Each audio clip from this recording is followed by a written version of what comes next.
ಆರಂಭದಲ್ಲಿ ಅರ್ಜುನ ಪ್ರಶ್ನೆ ಮಾಡ್ತಾ ಇದ್ದಾನೆ, ಭಗವಂತ ನನಗೆ ಎರಡು ಇದುವರೆಗೆ ನೀನು ಹೇಳಿರ್ತಕ್ಕಂಥದ್ದು, ಒಂದು ತ್ಯಾಗ, ಇನ್ನೊಂದು ಸನ್ಯಾಸ. ಈ ತ್ಯಾಗದ ಬಗ್ಗೆ ಮತ್ತು ಸನ್ಯಾಸದ ಬಗ್ಗೆ ಚೆನ್ನಾಗಿ ತಿಳ್ಕೊಳ್ಬೇಕು ಅಂತ, ಅದನ್ನು ಬೇರೆ ಬೇರೆಯಾಗಿ ನನಗೆ ಹೇಳು ಅಂದಾಗ ಕೃಷ್ಣ ಹೇಳ್ತಾ ಇದ್ದಾನೆ, ಒಬ್ಬೊಬ್ಬರು ಒಂದೊಂದು ರೀತಿಯಿಂದ ತ್ಯಾಗ ಮತ್ತು ಸನ್ಯಾಸಗಳ ವಿವೇಚನೆಯನ್ನು ಅರ್ಥೈಸುವ ಕ್ರಮವನ್ನು ಮಾಡಿದ್ದಾರೆ.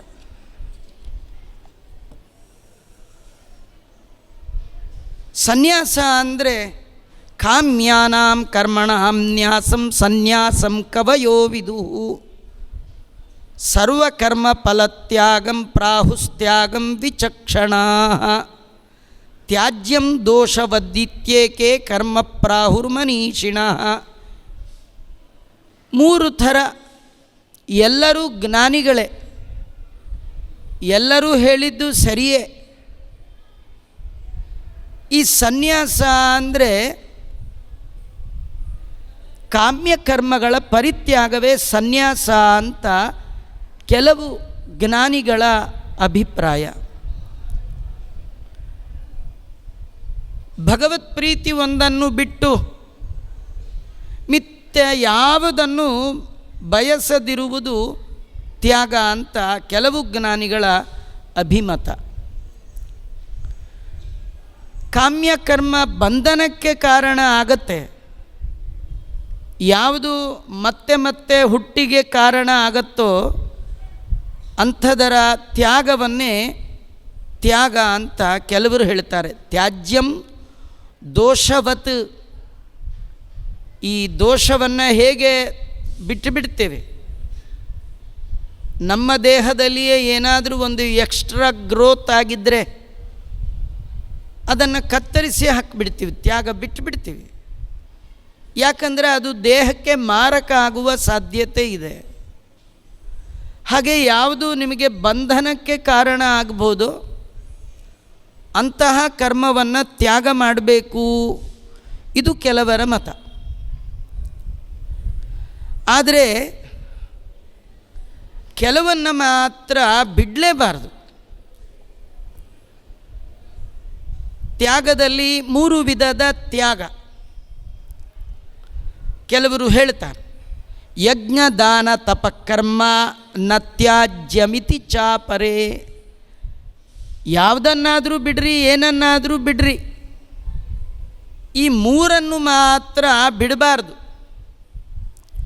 ಯಾವುದದು ಮೂರು? ಯಜ್ಞ, ದಾನ, ತಪಸ್ಸು. ನಿಶ್ಚಯಂ ಶೃಣು ಮೇ ತತ್ರ ತ್ಯಾಗೇ ಭರತ ಸತ್ತಮ ತ್ಯಾಗೋ ಹಿ ಪುರುಷವ್ಯಾಘ್ರ ತ್ರಿವಿಧ ಸಂಪ್ರಕೀರ್ತಿತ. ಆದರೆ ಯಾರು ಏನಾದರೂ ಹೇಳಿ, ನನ್ನ ಅಭಿಪ್ರಾಯವನ್ನು ನಿಶ್ಚಯ ಮಾಡಿಕೊಂಡು ಹೇಳ್ತೇನೆ ಅರ್ಜುನ, ನೀನು ಕೇಳು. ಬಿಡಬೇಕು ಅಂತ ಏನನ್ನೋ ಬಿಟ್ಟಿಯ.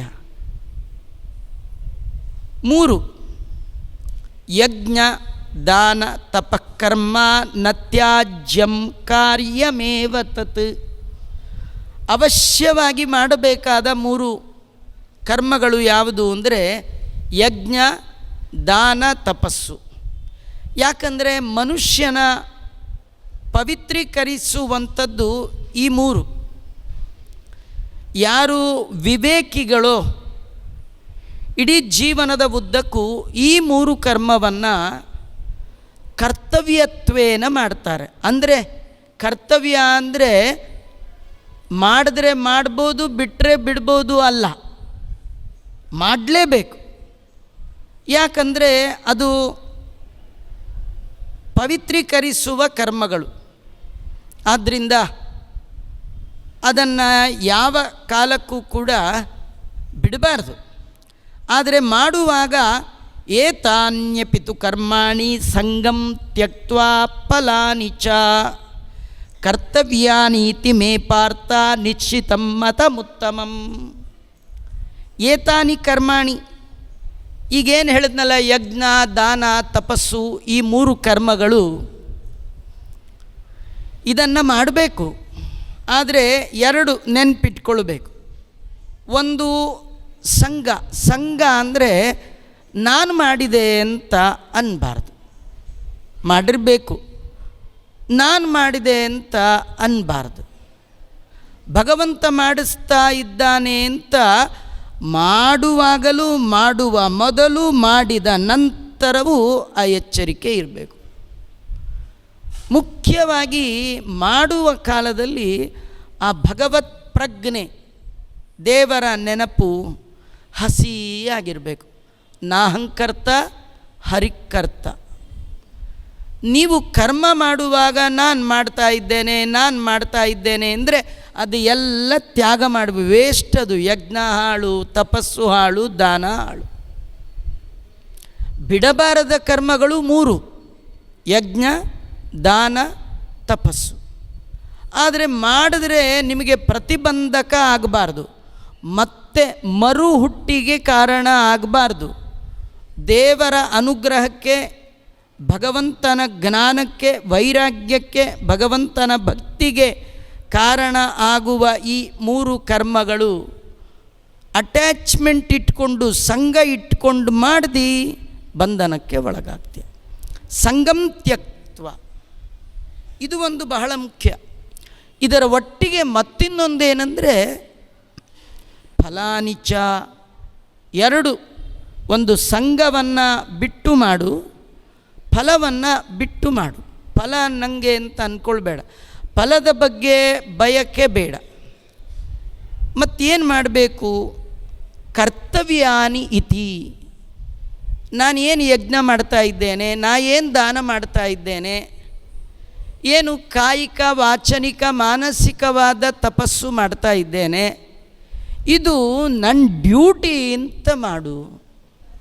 ದೇವರು ನನಗೆ ಮನುಷ್ಯ ಜನ್ಮ ಕೊಟ್ಟದ್ದೇ ಈ 3 ಮಾಡಲಿಕ್ಕೆ. ಈ 3 ಮಾಡದೇ ಇದ್ಮೇಲೆ ಮನುಷ್ಯ ಜನ್ಮ ಇದ್ದೇನು? ಯಾಕೆಂದರೆ ಈ ಜನ್ಮಕ್ಕೆ ಹಿಂದೆ ಬೇಕಾಷ್ಟು ಜನ್ಮ ನನಗೆ ನಿಮಗೆ ಬಂದಿದೆ. ಅನೇಕ ಬಾರಿ ನಾಯಿ ಆಗಿದ್ವಿ, ನರಿ ಆಗಿದ್ವಿ, ಕುರಿ ಆಗಿದ್ವಿ, ಕೋಳಿ ಆಗಿದ್ವಿ, ಹಂದಿ ಆಗಿದ್ವಿ. ಎಲ್ಲಿ ಹೋಮ ಮಾಡಿದ ನೆನಪಿಲ್ಲ. ಯಜ್ಞ ಅಂದರೆ ಹೋಮ ಅಂತ ಅರ್ಥ ಅಷ್ಟೇ ಅಲ್ಲ, ಪೂಜೆ, ಭಗವಂತನ ಆರಾಧನೆ ಅಂತ ಎಂದೂ ಏನು ಮಾಡಿದ ನೆನಪಿಲ್ಲ. ನೋಡಿ, ಇಷ್ಟು ಜನ ಬಂದು ಕೂತಿದ್ದೀರಿ, ಒಂದಾದರೂ ನಾಯಿ ಬಂದು ಕೂತಿದೆಯಾ? ಇಲ್ಲ. ಆ ಜನ್ಮಕ್ಕೆ ಕೇಳಬೇಕು ಅಂತಿಲ್ಲ. ಅಲ್ಲ, ಮನುಷ್ಯ ಜನ್ಮದಲ್ಲಿಯೂ ಸೇಮ್ ಆಗಿಬಿಟ್ರೆ ಶೇಮ್ ಅಲ್ವಾ? ಹಾಗಾಗಬಾರ್ದು. ಕರ್ತವ್ಯ, ದೇವರು ಕೊಟ್ಟ ಶರೀರ, ಈ ದೇಹ ಸಾರ್ಥಕ ಮಾಡಿಕೊಳ್ಬೇಕು. ಏನೋ ಮತ್ತೆ ಸಿಗತ್ತಪ್ಪ, ಈ ಟೈಮಲ್ಲ ನೆಕ್ಸ್ಟ್ ಟೈಮ್ ನೋಡ್ಕೊಳ್ಳೋಣ ಅನ್ನೋ ಹಾಗಿಲ್ಲ. ಮರಳಿ ಈ ಪರಿ ಜನ್ಮ ಬರುವ ಹವಣಿಕೆಯಂತೂ ಇಲ್ಲ, ಗ್ಯಾರಂಟಿನೇ ಇಲ್ಲ. ಹಾಗಾಗಿ ಬಂದಾಗ ಸಾರ್ಥಕ ಮಾಡಿಕೊಳ್ಬೇಕಂದ್ರೆ 3 ಕರ್ತವ್ಯತ್ವೇನ ಮಾಡಬೇಕು: ಯಜ್ಞ, ದಾನ, ತಪಸ್ಸು. ಇದು ಭಗವಂತನ ನಿರೂಪಣೆ. ಇಂತಹ ಕರ್ಮಗಳು ಮಾಡುವ ಆ ವ್ಯಕ್ತಿಯನ್ನು ವಿಶೇಷವಾಗಿ ಪಾವನಗೊಳಿಸುವಂಥದ್ದು. ಆದ ಕಾರಣ ಆ 3 ಯಾವ ಕಾರಣಕ್ಕೂ ಬಿಡಬಾರ್ದು. ನಿಯತಸ್ಯತು ಸನ್ಯಾಸಃ ಕರ್ಮಣೋ ನೋಪಪದ್ಯತೆ ಮೋಹಾತ್ ತಸ್ಯ ಪರಿತ್ಯಾಗಃ ತಾಮಸ ಪರಿಕೀರ್ತಿತಃ. ಇದು ತಾಮಸ ತ್ಯಾಗ ಅಂತ ಭಗವಂತ ಹೇಳ್ತಾ ಇದ್ದಾನೆ. ಯಾವುದು ತಾಮಸ ತ್ಯಾಗ? ಯಾವುದು? ನಮ್ಮ ವರ್ಣ, ನಮ್ಮದು ಆಶ್ರಮ. ಆಶ್ರಮ ಅಂದರೆ ಬ್ರಹ್ಮಚರ್ಯ, ಗೃಹಸ್ಥ, ವಾನಪ್ರಸ್ಥ, ಸನ್ಯಾಸಿ. ವರ್ಣ ಅಂದರೆ ಬ್ರಾಹ್ಮಣ, ಕ್ಷತ್ರಿಯ, ವೈಶ್ಯ, ಶೂದ್ರ. ಈ ವರ್ಣ ಮತ್ತು ಆಶ್ರಮಕ್ಕೆ ಭಗವಂತ ವಿಹಿತವಾದ ಕರ್ಮಗಳನ್ನು ಹೇಳಿದ್ದಾನೆ. ಆ ಕರ್ಮವನ್ನು, ವಿಹಿತವಾದ ಕರ್ಮವನ್ನು ಯಾರು ಬಿಟ್ಟುಬಿಡ್ತಾನೆ? ಹಿಂಸೆಯಿಂದ ಕೂಡಿದೆ ಯಜ್ಞ, ಇದು ಪಾಪ ಬರುತ್ತೆ ಅಂದರೆ ಕರ್ಮದ ಬಗ್ಗೆ ಸರಿಯಾದ ತಿಳುವಳಿಕೆ ಇಲ್ಲದೆ ಆ ಕರ್ಮವನ್ನೇ ಬಿಟ್ಟ ಅಂತಾದರೆ ಅದು ತಾಮಸ ತ್ಯಾಗ ಅಂತ ಕರಿತಾ ಇದ್ದಾರೆ.